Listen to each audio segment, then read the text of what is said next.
Before we begin, this episode contains references to commerce, I guess? There is no mystery here at all. Listener discretion is, not needed. A note to our investigators. This Alchemy Investigations episode contains a paid advertisement from BirdSong Limited, a subsidiary of GravenSpire WeaveTech Enterprises LLC, all rights reserved. Brace yourselves. Coming soon to beautiful Oliver Island. Stow your fears and ready your ears. It's Ms. Madame Chicoree Von Stromp facilitates Alastair Bastion presents the biannual Big Bad Bard Battle of the Bands, developed by BirdSong Limited, a subsidiary of GravenSpire WeaveTech Enterprises LLC, all rights reserved. That's right, this year's Bard Battle is back, bigger and barder than ever. With hungry new leadership, killer new acts, band merch that's just to die for, and a closing night party that will literally take your breath away, you might literally asphyxiate. On the main stage, we have Diraxus and the Hideous Fiddlers, Chimney Staccato, Hobnail B, and a Dance Till You Drop Cavortin caper contest judged by none other than Ms. Madame Chicoree Von Stromp herself. Side stage acts include Galaxy March's Cavalcade of the Delightfully Atypical and Dungbat, the Insult Comedy Sprite, all kicked off by Patty Blacksmith's orc-core punk band, The Hunger Hulks. They're playing brand new and unreleased tunes from their newest drop. These songs are a warning and not songs at all. Only a few tickets remain for this year's unbelievable extravaganza, so grab them while they're hot, pack your bags, and sashay over to the unfathomably remote Oliver Island, just north of Engrasa Bay, for a brand new interpretation of this ancient favorite. Ms. Madame Chicoree Von Stromp facilitates Alastair Bastion presents the biannual Big Bad Bard Battle of the Bands, developed by BirdSong Limited, a subsidiary of GravenSpire WeaveTech Enterprises LLC, all rights reserved. Be there or live a safe and pointless life. Oh boy. This time on Alchemy Investigations, we don't actually have a mystery. I'm contractually obligated to express that nobody is in danger, and I have been informed by my superiors, strongly, that it is in our best interest to use our platform to engage our audience, cultivating a spirit of excitement for this year's Ms. Madame Chicoree Von Stromp facilitates Alastair Bastion presents the biannual Big Bad Bard Battle of the Bands, developed by BirdSong Limited, a subsidiary of GravenSpire WeaveTech Enterprises LLC, all rights reserved. You know what? I'm just going to say Bard Battle moving forward, probably. Ms. Chicoree too, because that is a mouthful. Regardless, there is absolutely no mystery here, and I am certain that it will be fun and not at all dangerous an experience. I am happy to talk about some of the acts who will grace the stage at the Bard Battle, and about how this year's festival is unlike all those which have come before it. We'll talk about the legendary festival's founder, Alastair Bastion, and his recent retirement, sudden and surprising as it was, and we'll break down his contributions to the field of merrymaking and anthropological sound art. Then we'll look very closely at Bastion's successor, the enchanting and enrapturing Ms. Madame Chicoree Von Stromp. Finally, in addition to the copy I have been handed, I personally reached out to Patty Blacksmith, drummer for the Hunger Hulks, to ask how attendees can best prepare to enjoy and survive this year's concert. Plus, Patty will break the silence surrounding the Hunger Hulks' secretive upcoming album and talk about their bold, new experimental sonic direction. Stay to the end for an exclusive sneak peek at some of Patty's newest lyrics from songs like their soon-to-be hit, Fear Voices from Mouths You Cannot See. Stay tuned, investigators. Greetings, investigators. With you again is Ichabod M. Groster, lead dispatch for Alchemy Investigations, the realm's foremost private investigatory body. And as I mentioned in the opening, tonight is all about synergy, not mystery, about the beautiful and remote Oliver Island, though it does go by other names in other tongues, about sharing our excitement and our platform, departing from the usual work of solving the unsolvable and preventing unspeakable wrongdoing, harm, death, and planar collapse.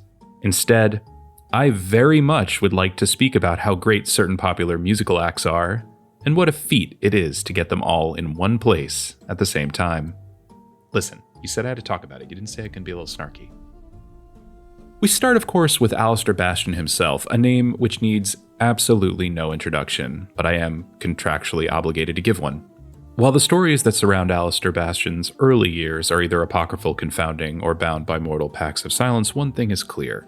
His iconic voice always preceded him. Loudly and quite literally. In his prime, he could be heard from miles around, possibly due to a mishap with an amplification incantation he experienced as a child. But who's to believe every story they hear? Listen, dear investigator, you know Alastair Bastion, you know his story, but for the sake of synergy, I'm going to hit the highlights.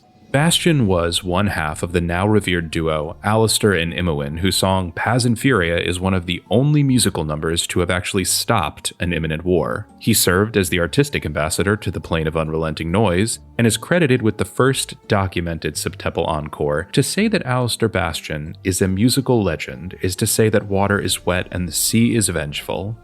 Alastair Bastion is music, and has been the voice of a generation for 10 generations. Bastion is a great solo act for sure, but he also plays nicely with others.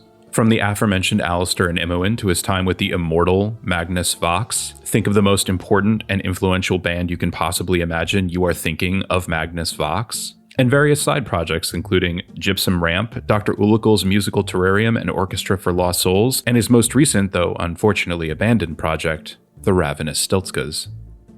If you don't know Alastair from his music, you definitely know him from the headlines, whether it's for his on-again, off-again love affair and/or collaborations and/or legal entanglements with Paddy Blacksmith, drummer for the Hunger Hulks, or his seemingly, inconceivably life-altering house parties. Alastair is a person that people talk about, and with good cause. He's a philanthropist, a cultural icon, a scholar. In fact, not 3 years ago, the Intercollegiate Bardic Council, ICBARC, awarded Alastair Bastion their highest honor, the Golden Piccolo, for his work on the socio-biological underpinnings in service of, and I'm quoting here, atonal and anechoic sentience. What that means, I have no idea. Maybe one of you can tell me. So, dear investigator, if you have been living under a rock nestled under many other rocks for the past many centuries, you now know that Alastair Bastion was and is synonymous with music, merriment, and all the best the arts have to offer. If you were 1/100th as cool as Alastair Bastion, you would be the coolest person you had ever met. But beyond the wars he has stopped, lovers he's taken, parties he's thrown, and musical catalog he's sired, in the modern era, Alastair Bastion is best known for his music festival. For 200 years, Mr. Bastion produced and organized the biannual Big Bad Bard Battle of the Bands, holding 99 of the best concerts in recorded memory. These events are cultural touchstones for the cultured community and have given rise to countless musical acts, including Four Red Pixies, the Tundra Caverns, and Unintended Warlock Consequences. The Bard Battle has also borne witness to other cultural highlights, including the surprise wedding of Cat Ritness to the Duke of Plitheroy, the public meltdown and breakup of Johann McGovern's band, the Eternal Johann McGovern's Project Forever, and not one, but 3 surprise reunions of the dwarven supergroup Rock Melt with an umlaut. The concert is always several days of living life to the fullest. As Alastair Bastion said himself at the start of the 31st Bard Battle, "Let this be a place where things happen. Let's keep no secrets, live no lies, die no deaths, and hear the music as if we ourselves were singing it." Every other year in the warmest season, the big event returns in a wildly new locale. Once, it was in the mouth of an erupting volcano, Mount Hexpa, protected by magical wards. Once it was hosted by the court of the Queen of Dreams, and the price of admission was a year of sleepless nights. Alastair was, and certainly remains, thoughtful and groundbreaking. He is, as most bards agree, the best of us. But even the best song must have a final stanza. And it became known late last year that Mr. Bastion, after making a research trip to the Southern Cross region of Weisalt and Bastion, well, Mr. Bastion was losing his famous voice. As reported by close friends and former bandmates, Alastair was keeping his spirits up, reminding us all that you don't need a mouth to make music, but it was clear that Alastair Bastion mourned his former self. And then quickly, without fanfare, Alastair Bastion retired from public life, just half a year shy of what would have been his 100th Bard Battle. And while no one can begrudge Mr. Bastion his due retirement, To leave such a cultural institution without a proper steward did not seem right. Okay. And then, in a dark hour, when all hope seemed lost, a new voice cut through the darkness to welcome the next generation to the stage light. We here at Alchemy Investigations are thrilled to share this statement on behalf of Ms. Madame Chicoree Von Stromp, BirdSong Limited, and GravenSpire WeaveTech Enterprises LLC, all rights reserved. Ms. Madame Chicoree Von Stromp. While her love and talent can be felt so strongly, it is as if time herself could be cut in twain, demarking a time before Ms. Chicoree and after. Her arrival on the scene was but a scant few months ago. Hailing from the arid wastes, Ms. Chicoree was an orphan and a refugee from the Veldic conflict, which saw the fall of the Wysalt dynasty. Finding herself without kith and without kin, alone in the desert, she wandered, learning music from the stirring winds and dance from the swirling heavens above. She was lost, as we all are. That is, of course, until she had her first vision, or so her publicist writes. One night, as she, a pilgrim in the desert, laid down her veiled head to sleep, Ms. Chicoree saw a dying ember, trying in vain to stay alight. She saw the visage of a man whom she would come to know as Alastair Bastion. Unable to perform, unable to share his gifts. She did not know this man. She did not know about Alastair Bastion presents the biannual Big Bad Bard Battle of the Bands. She saw an ending, and so she mourned. Ms. Chicoree mourned for a man and for a cause she did not know. So brave, alone, under the desert sky. But then, the muses granted her an encore. She heard hundreds of thousands of voices raised again in joy and elation. The once fading ember reignited and spreading. Bodies moving as if by some unseen connection, bringing together all people with the ability and the desire to express themselves. She saw musicians and artists and merchandise opportunities and synergy. Ms. Madame Chicoree Von Stromp saw the future. She saw Ms. Madame Chicoree Von Stromp facilitates Alastair Bastion presents the biannual Big Bad Bard Battle of the Bands, developed by BirdSong Limited, a subsidiary of GravenSpire WeaveTech Enterprises LLC, all rights reserved. Making her pilgrimage to the ailing Alastair Bastion, guided by vision and song, Ms. Chicoree convinced the aging star to pass the torch to her and to the next generation, to save the Bard Battle, to find connection, or synergy, as she so succinctly puts it in her press release. Ms. Chicoree has reimagined this perennial favorite as a hub for art, commerce, and spectacle. I would have to believe that she made quite the case for Mr. Bastion to permit this radical change, but all sources seem to indicate that Ms. Chicoree is, and I cannot stress this enough, unnaturally convincing. And considering that this year's Bard Battle's marketing press kits include Alastair Bastion's signature voice inviting concert-goers to Oliver Island, I would have to believe that he is either on board or was given enough money to sound like he is. But what of this year's Bard Battle? With newfound partnerships in GravenSpire WeaveTech Enterprises LLC, all rights reserved, and the aforementioned synergy gods, Ms. Chicoree promises the 100th event to be the best Battle of the Bards yet. But what makes it so different?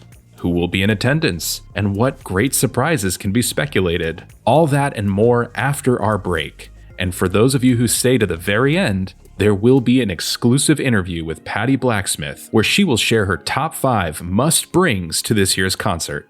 Stay tuned, investigators. I promise it'll be worth it. This episode of Alchemy Investigations is brought to you by... Wait, are we doing an ad within an ad? No, I mean, this whole debacle is already kind of an Okay. This episode of Alchemy Investigations is brought to you by the Dover Pinion Cartographical Society, now including subscription services to extra, inter, intra, and interplanar transport and navigation for you and all of your traveling companions. As the Society's founder, Yvonne Marinek, reminds us all, only the dead need no map. Does anyone know how to write a non-threatening commercial? I mean, I can't be the only one who sees this, right? Are they selling maps, or is this just a threat? And now, back to our episode.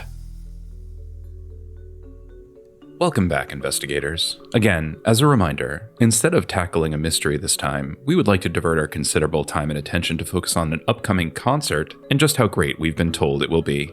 That concert is, of course, Ms. Madame Chicoree Von Stromp facilitates Alastair Bastion Presents, the biannual Big Bad Bard Battle of the Bands, developed by BirdSong Limited, a subsidiary of GravenSpire WeaveTech Enterprises LLC, and it is happening very soon on Oliver Island. In preparation for just how transformative this event will be, I would like to share several of the acts which are slated to perform, some of the activities in which concertgoers can plan to participate, as well as some of the fine merchants who will be selling Bard Battle-specific merchandise in a limited, one-time-only merch drop available for purchase during this milestone concert event extravaganza, and never again thereafter. Let us, dear investigators, begin with some of the musical acts that we can expect to engage with at this centesimal event. Forget your favorite song, dear Media Mystery affiliate listener. Wait, were we supposed to change that live? Oh well. For your old favorite song will be dead to you, sounding paltry and hollow in your ears and heart. At this year's Ms. Madame Chicoree Von Stromp facilitates Alastair Bastion presents the biannual Big Bad Bard Battle of the Bands developed by BirdSong Limited, a subsidiary of GravenSpire WeaveTech Enterprises LLC. You will discover your new favorite song. We are particularly excited about this upcoming act. Perk up your ears for the Druid Groove, an all-Sylvan-run Woodscore trance group, fresh off of their sold-out Leaf It Behind You tour of the southwestern hinterland region. This trio of nymphs is famed for bringing a member of the audience on stage during their sets and casting spells and incantations which permit said concertgoer to perform the band's catalog flawlessly, serving as the ever-rotating and ever-green, in their words, fourth member of the group. Known for undeniably catchy tunes like Caps Off to Toadstool and Morning Dew Code Red, this jam band plays long sets that fizzle and fade like shooting stars across an endless sea. Catch them in competition on the main stage. Also in competition on the main stage, we have an up-and-coming act from the suburbs of Goria. Though she may stand at only 3 feet, this gnomish powerhouse can spit bars faster than a hasted osylax. It's the Bard College radio darling, Lutefoot. With songs like Nolan and Profilin and her wax cylinder debut, Oi Cunning, Lutefoot will be joined by the Imgrasa Bay Daycare Children's Choir for a hopefully cleaned up version of the B-side, F.U. Phylactomy. God's willing, she will take some of the swear words out. Again on the competition main stage, but only at night, we hope to sense the presence of Wrecking Ectoplasm, the all-ghostly ska band known for their spirited frontman, Screechin' Bee, an undead spirit trapped in the body of a gothic marionette who cavorts around the stage with a terrifying energy and presence. I can't say for sure, but it's a safe bet that they'll pump up the crowd with their indulgent rendition of Slobber and Sovereign, a direct oral assault against the general concept of the establishment, governmental control, and the flesh prisons we know as corporeal forms. Rounding out the Bard Battles competition lineup, BirdSong Limited would like to make special note of an extra special appearance by Baron Priest, the up-and-coming pop starlet from Ms. Chicoree's own label, BirdSong Limited. Ms. Chicoree produced Baron's breakthrough EP, I Am Not an Industry Plant, I Am the Whole Industry, and tree is spelled like tree, like arbor, which BirdSong Limited would like me to remind you is very clever. Baron Priest will be joined on stage by a series of necromancers and sages who intend to summon the spirit of Alastair Bastion's former partner Imowen to serve both as backing vocals and signify the importance of this 100th Bard Battle. That has to be in bad taste, right? Like, who allowed that? Who signed off on that? Were there meetings? Not in competition, because it would clearly wreck the curve, but as mentioned earlier, the Hunger Hulks, backed by the spine-breaking drum beats of Patty Blacksmith, will be closing out the first night with a non-competition after-party exhibition performance. They will be playing new songs from their much-anticipated upcoming release dedicated to Alastair Bastion himself, entitled These Songs Are a Warning and Not Songs at All, an album held so close to the chest that I doubt even Ms. Chicoree has heard it. In conversation with Bastion Quarterly, Ms. Blacksmith offered the following public statement about their impending performance. Quote, "Everyone at the concert, in the audience, is like in a kind of danger, a prison. It's a threat, and maybe they don't see it, but they hear it. And our new album, which we will debut at the concert, is going to be a prison break or a die trying kind of thing. The kind of last-ditch effort one makes when their backs are up against the wall."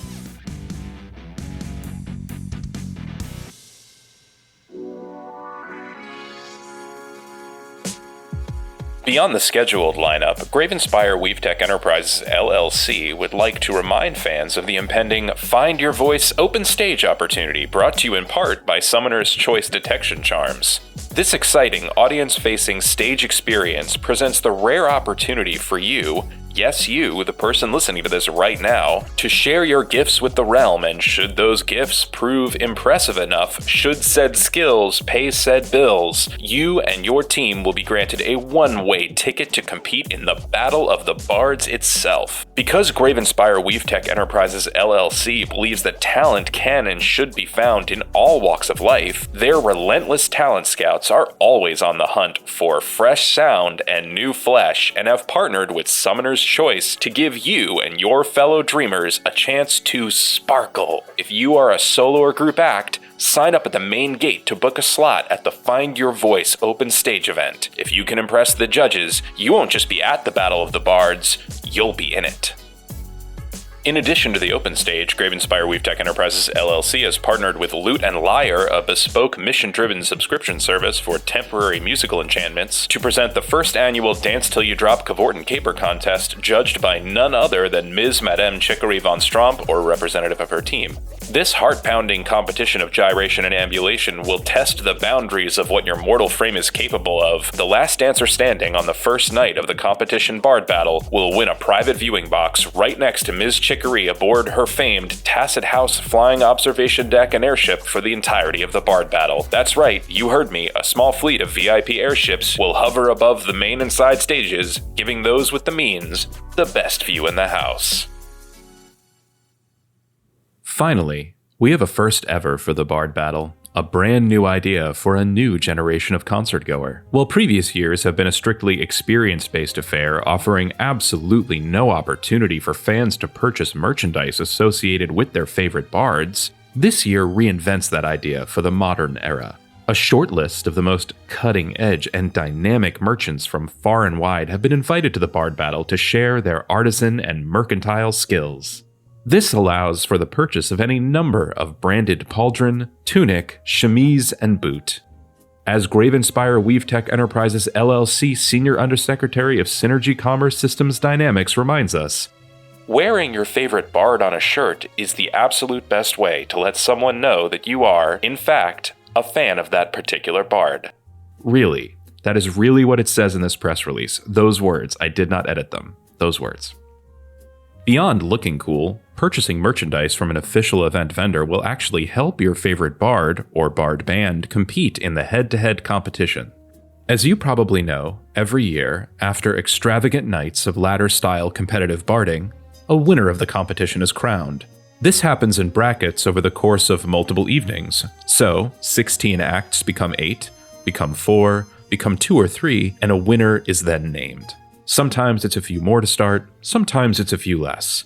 And the winner of each bracket is determined by applause. But this year, band merch will be taken into account, so you can, theoretically, buy applause with coin. However you might feel about that, Ms. Chicoree has assured her cicadas, sure, that this is the future of music, and that, and I quote, "You cannot fight the future." We here at Alchemy Investigations reached out to representatives of GravenSpire WeaveTech Enterprises LLC to get a response to some of the fan reactions to this new merchandising schema. When asked what they thought about the sentiment, "It used to be about the bards, not about the money," we received only, "How dare you speak to us?" Fair. Normally, this would be the part of the episode where I would discuss theories about the mystery at hand, and I would pose a way that you, my dear investigator, could solve this crisis with cunning words or cutting blades. But unfortunately, that's not what we're going to do here today. There is no mystery, there's nothing to solve, I have been specifically assured of this. There is just a phenomenal opportunity for a lot of excited, probably young music fans, to willingly travel to a remote island location with warding incantations against external communication and transportation for a few days of letting their guard down and staying up too late. To be alone, in the middle of the sea, with absolutely no exit. That seems like a great time, one that we here at Alchemy Investigations are very excited for. We sincerely hope that one or more of our avid investigators are able to get tickets and go to Holliver Island to help all of the concert goers have a great time at the Bard Battle. Now, finally, to celebrate and reward our listeners who have made it this far, and to fulfill my final responsibility to this corporate partner, the first Alchemy Investigations investigatorial team that arrives on Holliver Island will receive free passes to this year's Bard Battle. So, in the words of this press release, tune up your instruments, raise your voice, gyrate your mortal form, and release your spirit. Get yourself to Holliver Island for a time so good, it will feel like your last. Now that I have completed my contractual compulsions, and while I am still bound by the rigors of a notable company-wide non-disclosure charm spell, I would like to end this podcast with some excerpts from personal correspondence with the one, the only, Patty Blacksmith. Not to name drop, but Patty and I go way back, not as far as she and Alastair do, but far enough to where I still think she'll answer some of my letters. I thought it was important to share some of our most recent exchange with you, dear investigator, because Patty has always had a way to speak the truth, even when those around her were bound by corporate responsibility. When asked why she and the Hunger Hulks decided to play the first Bard Battle without Alastair at the helm, she had the following to say. I'm honestly surprised we were asked. I don't think we're really Ms. Chicoree's taste, especially our new stuff, but why we agreed? Well, I just had a feeling that we would need to be there this year for the music and for the fans and for Alastair. I think it goes back to my mother. She was a famed monster hunter back in the day, and I suppose you can say that sort of thing, that sixth sense, it's in my blood. And this year's Bard Battle is going to be a real monster of a show. When asked about how her own musical tastes have changed over the years. Well, you know I used to be a classically trained singer, I suppose I still am. But the thing about making traditionally beautiful music is that you end up sounding like everyone else. But when you make it ugly, you make it your own, and now nobody sounds like the Hunger Hulks. And nobody can take that sound from us. And that's how you make something new. You take something traditionally beautiful and you sing ugly at it. This is what she has to say about their new album. We wrote it specifically for Alastair, and for this concert. I guess it came from watching our friend decline and change so quickly. I know he'll be there. He's the special guest in all of Chicoree's Tacit House thing, but I've been told not to get my hopes up on seeing him. So, our plan is to do our thing. To get on stage and play real loud and real true, even if Chicoree doesn't like it. Alastair might hear it, and know he still has friends out there. I asked her what 5 things a person should bring to this year's Bard Battle. Cunning, a best friend, distrust, rope, and a willingness to do violence. And finally, dear investigator, I pressed my luck a bit and tried to get a little more information on the Hunger Hulks' new LP. And, as it would happen, generosity smiled upon me. So, with no further ado, here are some leaked lyrics from the Hunger Hulks' new album. These songs are a warning, and not songs at all. Songs that you can absolutely hear at full volume at this year's Bard Battle. This track is called I Hate Your New Girlfriend, and I Think She's Sucking Out Your Soul. And I don't know, it just has a great hook to it. You took his voice career and made him disappear, and like a ghost he remains silent, chained and near. A monster in diamonds bleeds him at night. He dies in shadow, she lives in spotlight. Get her, get her, get her, get her, get her. Anyway, I'm sure it doesn't really mean anything. Music is subjective and ephemeral. Have a great time at the concert. Thank you for listening to tonight's episode of Alchemy Investigations, where we have celebrated the amazing work of Ms. Madame Chicoree Von Stromp and teased the amazing experiences in store for you at the perfectly safe and exciting Ms. Madame Chicoree Von Stromp facilitates Alastair Bastion presents the biannual Big Bad Bard Battle of the Bands, developed by BirdSong Limited, a subsidiary of GravenSpire WeaveTech Enterprises LLC, all rights reserved. For now, this has been Ichabod M. Groster for Alchemy Investigations. Farewell, investigators. And rock on.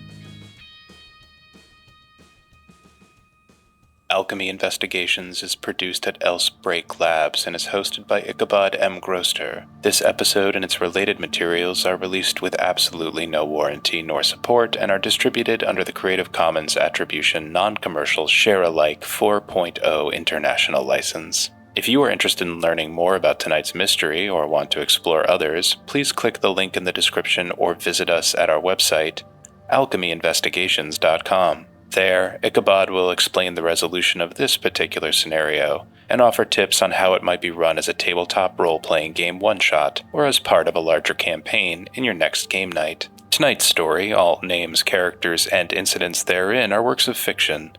No identification with actual persons, living or deceased, places, structures, ideals, and/or products is intended, nor should be inferred. Alchemy Investigations is supremely thankful to our wide network of correspondents. Correspondents like Sweet William, Bard of Bastion, for his primary source research on musical cryptids, and Ickbark President Laura Kaibar for unfettered access to Ickbark's historical records concerning Alastair Bastion's time in the Wysalt region. And of course, thanks to you, dear investigators. Stay well and stay curious.